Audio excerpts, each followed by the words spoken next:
Il problema della Pisana, oggi come oggi, non è la mia assenza, penso che sia più l'assenza di giocatori fondamentali in ogni ruolo, perché come ben sappiamo la rosa della Pisana 20-22 giocatori, adesso non ricordo bene, sono 22 giocatori competitivi, però purtroppo in queste ultime partite, al di là degli infortuni, abbiamo giocatori che non sono nei loro ruoli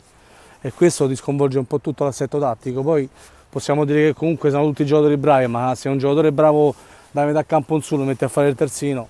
quindi sappiamo comunque non esce una buona gara. Al di là di questo siamo in una fase un po' calante,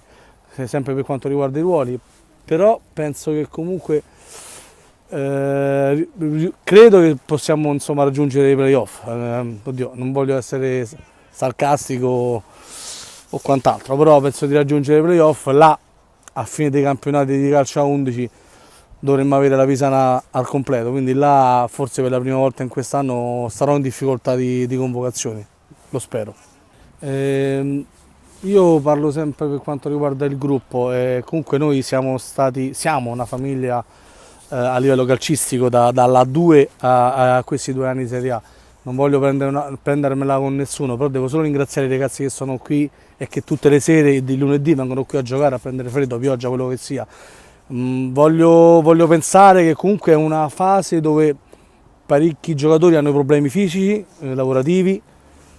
e quant'altro, quindi è un periodo che la Pisana sta passando negativamente in questo senso, la voglio pensare così, e credo che ripartendo contro il Cotton, una partita che per noi non è fondamentale per il primo posto, ma può essere fondamentale almeno per il secondo, sempre rincorrendo in questo punto la Gold per andare a fare i playoff, quindi arrivare il primo o secondo ci evita questo. Voglio pensarla così.